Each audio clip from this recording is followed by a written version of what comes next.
In the gospel reading today, our Lord tells us that unless a grain of wheat falls to the ground and dies, it just remains a single grain. But if it dies, it produces much fruit. We know the old saying that the blood of martyrs is the seed of Christians, and so much fruit is born from their blood. And yet, at the same time, we also know the old saying that before you can die the death of a martyr, you have to live the life of a martyr. It doesn't just happen automatically. The only way that we're going to be willing to die for the Lord is if we live for the Lord. If we have such a love for our Lord Jesus Christ that we're going to be willing to put our life on the line for him. And so our Lord then goes on to explain how that works. He says that if anyone serves me, let him follow me. Because where I am, there also will my servant be. Are we willing to truly serve the Lord? That's really what it comes down to be the servants of the Lord. Now again, that on one hand might sound like it's something beneath our dignity. Why would we have to be a servant? Because Jesus was. I came into this world not to be served, but to serve, he said. He's God.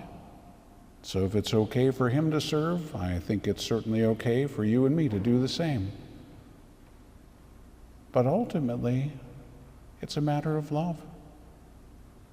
For those of you who are parents, you understand that very well. Who is the servant in a household with little kids? The parents.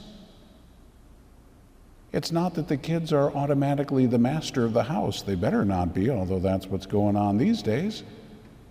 But nonetheless, the parents are the servants of their children. They have to be. And they do that willingly. And they do that completely out of charity, purely out of love for those kids.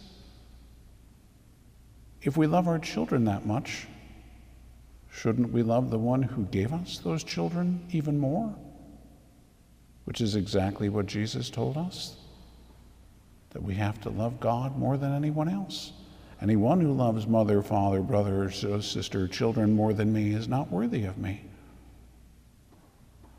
So if we want to be able to love our Lord, we ask ourselves how.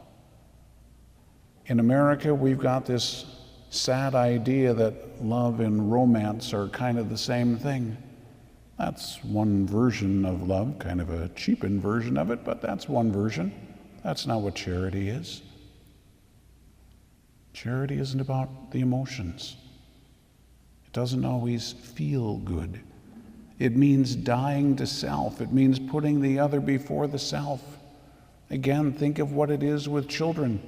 You might have your plans on what it is that you're going to do and how you're going to do it, and then all of a sudden, here comes the little one, and there go your plans, because you had to put that one first. It's a necessity. How often we're willing to die to self. But then the other side is true, how often we are not willing to die to ourselves. Now, you might not see that quite as much in your children, so you might want to look at your spouse with that one. But nonetheless, how often we're selfish, how often somebody else might be in need and we don't want to be bothered. We're unwilling to die to self. So what happens when we see Jesus in need? Of course, we would all be more than quick to say, well, I would take care of Jesus if he was right there. He is in the other person. You know, the one that we don't recognize that Jesus is present in. Maybe because we don't like that person. Maybe because we take that person for granted. Maybe because that person's a stranger and so we don't recognize them. Remember, after our Lord rose from the dead, even his closest friends didn't recognize him. And so we have to be willing to say, all right, who is the Lord? For whom am I doing these things? That's what we have to be looking at in all of our actions. Certainly when we love another person, we are doing it for that person. But we want to love that person in the Lord, so that we're loving the Lord in and through that person. That's what it should be in every level. If we can see Christ in those people, that's not always easy. But when we think of some of the more difficult cases of that, you think of when people ask Mother Teresa how she did what she does, picking up these people off the streets that literally have bugs crawling in their sores and dying and horrible stench and so on. And she just said, I see Jesus in them. Now, if that's the case with those people, and most of us, that probably wouldn't be our first reaction. How can we not see the Lord in the people that he's put right in our lives? Spouses, children, friends, people at work, whoever it might be. Can we see the Lord in those people? Can we serve the Lord in those people? Or another way to put it, can we die to ourself in order to put another before ourselves?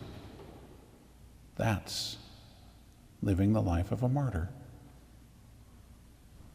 The life of a martyr is simply a life of love, because that's what their death is as well.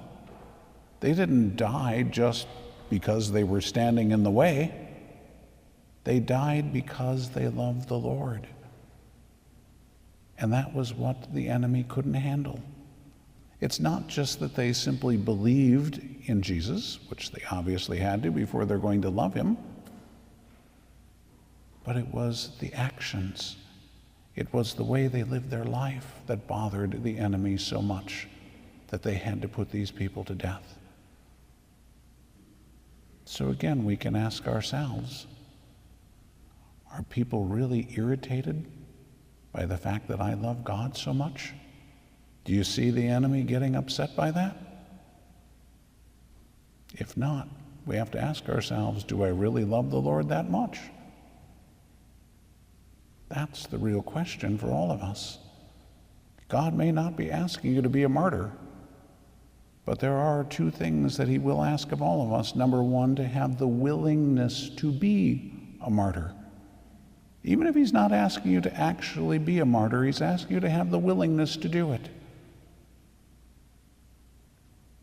And in order to have the willingness, he's going to ask you to do the other. It's to die to self. To die to self simply means to love. That's what he has called every last one of us to love God, to love neighbor.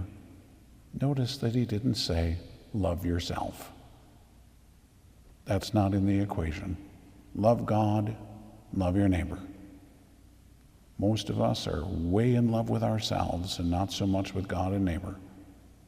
That's the part that needs to get turned around, because we don't die to ourselves for much in this country. It's all about me, and it's all about what I want. And I want it right now, of course. So it's time that we have to learn those lessons.